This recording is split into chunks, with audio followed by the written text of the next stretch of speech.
Web cameras have come a long way now that we have the Insta360 Link, the best webcam that I've used so far. This is amazing. I just did a few tests comparing it to some of my other webcams that I've used and the history of webcams that I've just tested in the past, and this is the best. If you want the best webcam, get this one. The rest of this video will go through a little bit more details, a lot of comparisons between these cameras.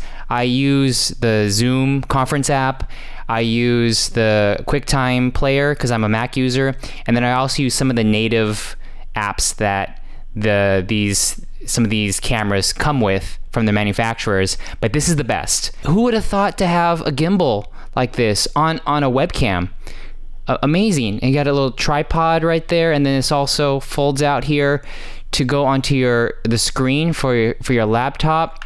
It's USB-C, 4K 30p. Can also do 1080. It's got the tracking features that's really popular. There's just so many features packed in here that I won't address all of them because there's other reviews that address them. I'm really just comparing them to some of these cameras and other apps out there.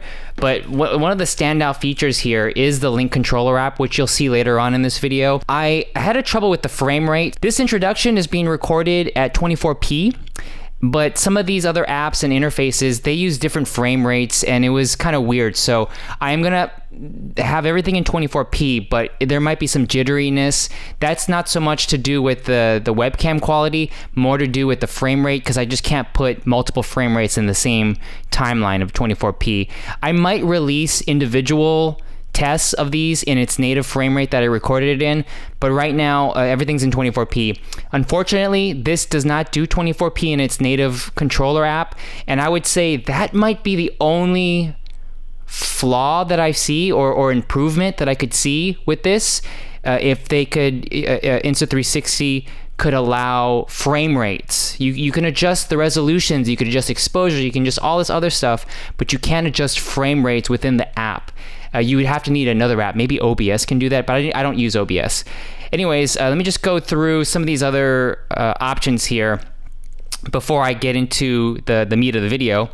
I didn't really test out the Cam Link in this video, but I've reviewed this before. You know what the deal is. USB to HDMI. This is converts your digital signal, your HDMI signal from a camcorder or a mirrorless camera, and it converts it so that this could be read with the webcam as a webcam. If you have already an expensive DSLR or mirrorless camera or camcorder, and you just want to have that quality, this is a really good buy. I think this is under $100 now. It's a Cam Link. Then here is the Zoom Q8N. I did a couple tests. I didn't do a whole bunch of tests with this compared to the Insta360, but this I reviewed in other videos. This is USB-C here, and once you plug this into your computer, Mac or PC, it can become a webcam. The only use for this isn't for its webcam. I would only use this if I was recording live music, because this does so video. The quality of video is all right, but the audio quality is amazing. You're basically using this for its audio features that has somewhat of a good video, but that's the only reason I would use this Zoom Q8N, is if I'm doing live music. The reason why I have my iPhone 13 Pro Max here, and this also works with all of the iPhones, but there's an app that Elgato makes called the Epoch Cam, and it's only $8 for the Pro model, and it's iOS, and it turns your iPhone into a webcam wirelessly. It streams wirelessly. So it doesn't connect to the QuickTime player, or it doesn't have other apps that really can connect to it, unless it's like a conference app like Zoom or Skype. But you basically turn your phone's camera and the audio into a webcam. If you already have an iPhone, iPhones are known to have really good cameras, and the audio is not too shabby. For $8, you got yourself a webcam right here. Here's the Logitech Brio. It's been out for years. It's a modular design. It's 4K 30p. You need the app to go with it to control some of the manual features. The app's not that great, which you'll see later on in this video. But this used to be the best. but now not so much. The Elgato Facecam. This came out last year, and this has lens cap here.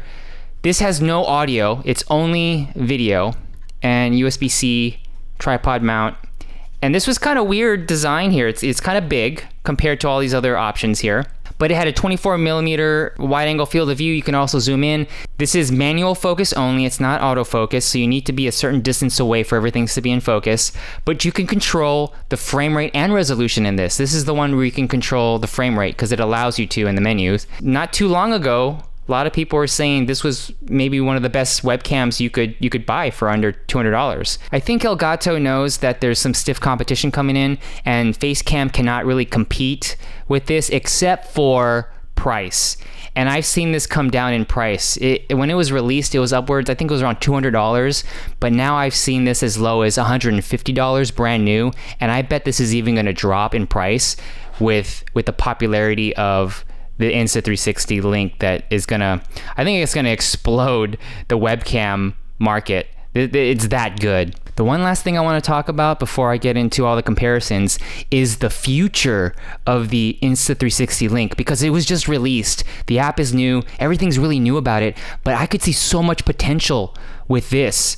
If it came with a case and a way that you could plug this into an iOS device, either, I don't think you could do it wirelessly, but with a cable, plug it in, USB-C to Lightning or to an iPad that already has USB-C, and have a webcam being recorded into a phone, that would be the next level.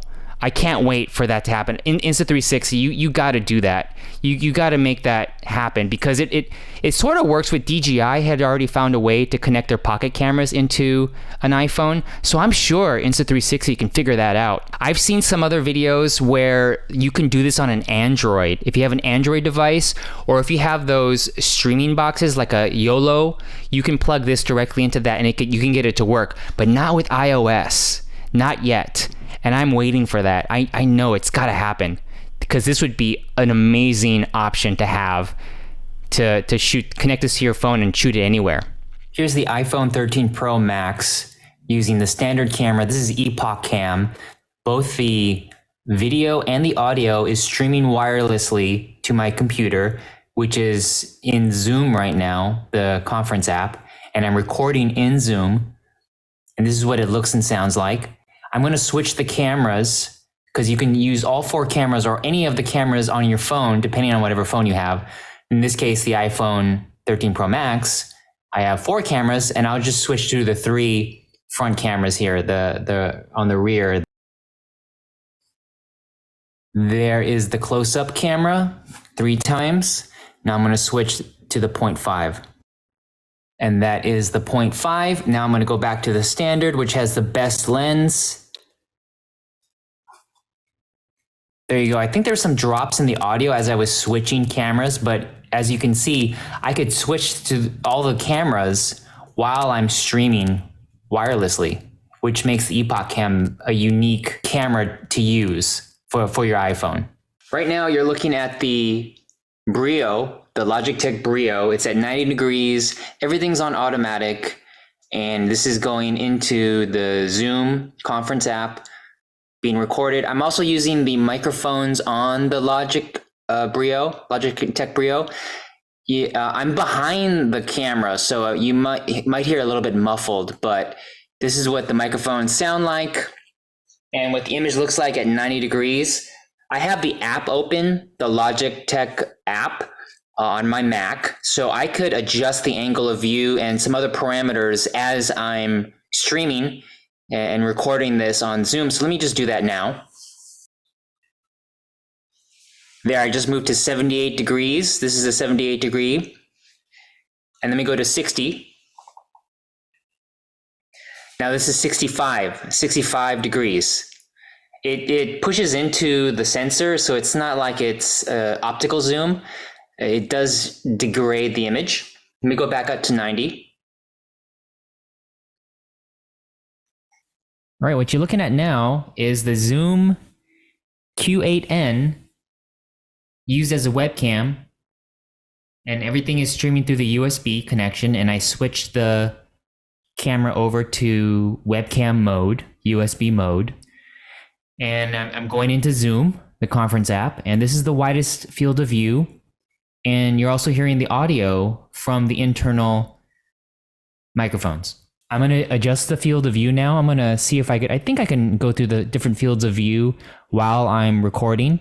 And let's see that right now.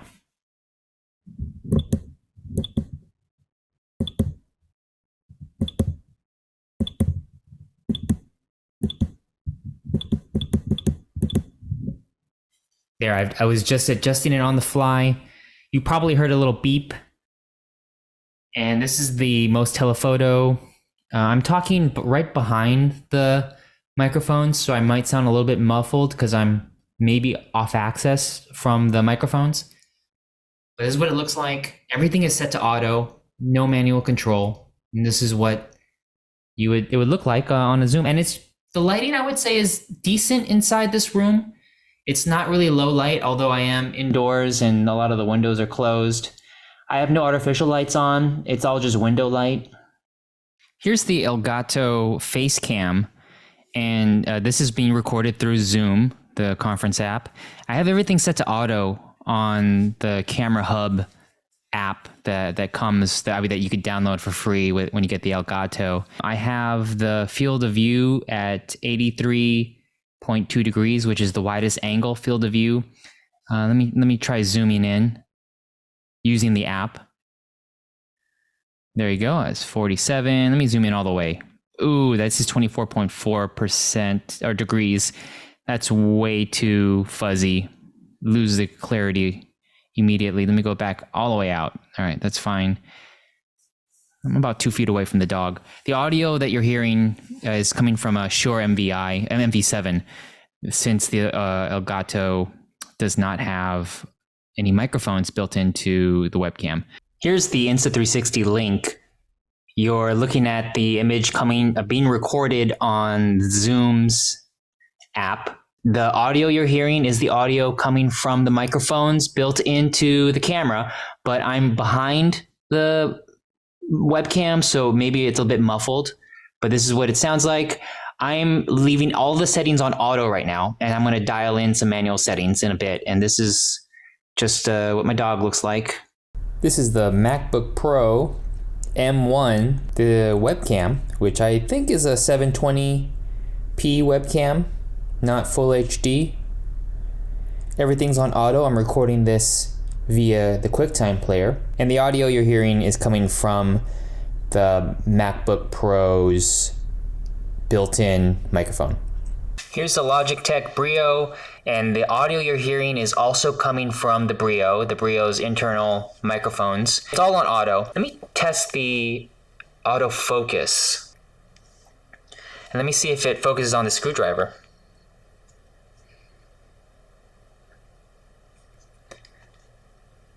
Yeah, I can't tell the autofocus really shifting that much. I'm curious about what the Zoom Q8N would look like if I was plugged in USB to my MacBook and recorded the video and audio using the Quicktime player app. And that's what you're looking at right now. It's the widest field of view. I have everything set on auto. I can adjust a little bit of the control. I mean, I can't adjust all of the manual controls, but I can play with a few. That's the gain.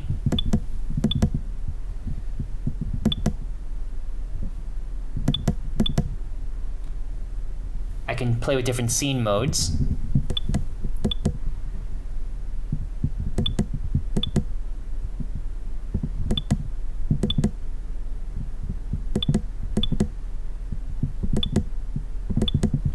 I just cycled through all the different scene modes, and I can play with the field of view.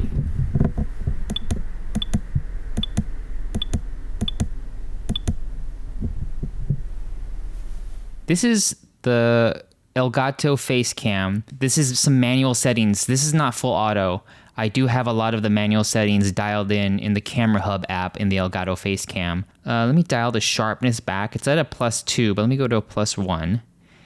And then I'll keep the color temperature on manual, which is 4800 Kelvin in this room, but I'll let the exposure be manual or automatic. So now I just left the exposure on automatic, and it looks like automatically it kept the shutter speed at 1/60th, but it adjusted the ISO to 1244. And I can see this all with the app. And I'm at the widest field of view, but let me zoom in and see what happens to the image as I go in. That's 47, 36 degrees, all the way to 24.4, which is muddy. You don't want to do this. I don't think anybody wants to do this. Let me go back out.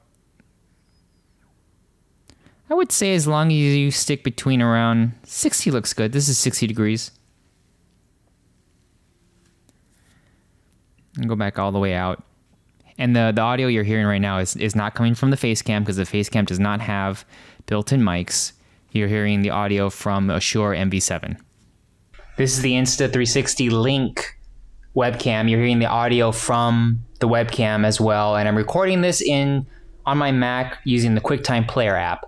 Right now it's on full auto. I'm going to adjust the gimbal a little bit, and then I will just dial in some manual controls. Okay, I made some adjustments. I adjusted the exposure. I went to manual exposure. I locked the shutter speed off at 1/60th, and the ISO is at 1000. And then I didn't touch the curve, whatever the exposure curve here is, but I did adjust the white balance to 5300 Kelvin. This is the one camera that has stabilization because of the gimbal design.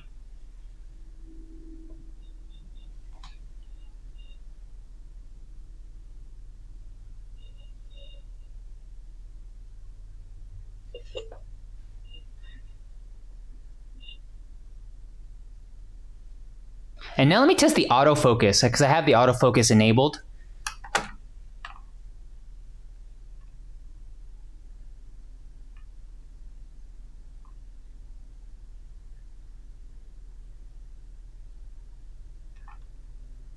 All right, here's my screen, and I'm going to go into the Logitech app with Brio.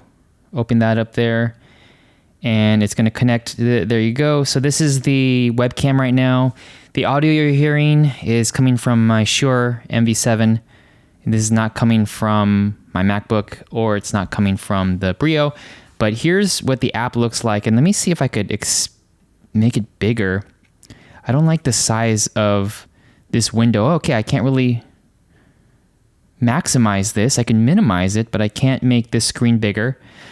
That's a limitation. When you first open up this app, this works for several different types of cameras. And here is the Brio. Check the Brio, open that up. Takes a second to open up.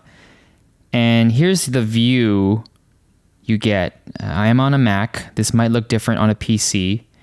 And it looks like you can zoom. Yep. I can zoom in there, and here I can change the angle of view because the Brio allows it 90 degrees, 78, 65. And then I have autofocus. I can enable it and disable it. And then the color adjustment. I have a lot of parameters there. Oh, these are just like preset filters. But there are the adjustments right there. So I can do auto exposure. There's no f-stops or shutter speed, but it looks like it's just with percentages. Let me just turn that auto exposure back on. And then I could do the white balance. It was on auto white balance, and now I could tweak the white balance. There, let me just do auto white balance. I can also tweak the contrast, sharpness, and saturation. And there's HDR on and off. I haven't noticed a difference between the on and the off. It still doesn't look that amazing. With the dynamic range, you can see the window above my dog there completely blown out.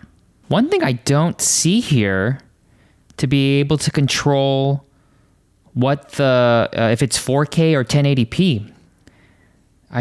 Doesn't look like I can change that in any of these adjustment settings here. So we're kind of stuck with whatever the auto default is. And in a previous version of this app, you could do a lot more. This app is quite limiting I wonder if there's another app out there that Logitech has for the Brio, because in the other app, you were able to record within the app and you could adjust the shutter speed and the ISO. I believe you can adjust those parameters, or at least you could do the adjusting the resolution. I'm for sure remembering the previous generation of this app. You're able to adjust whether you want 4K, 1080p, standard definition, but this you can't do that. You're really limited. That's a bummer.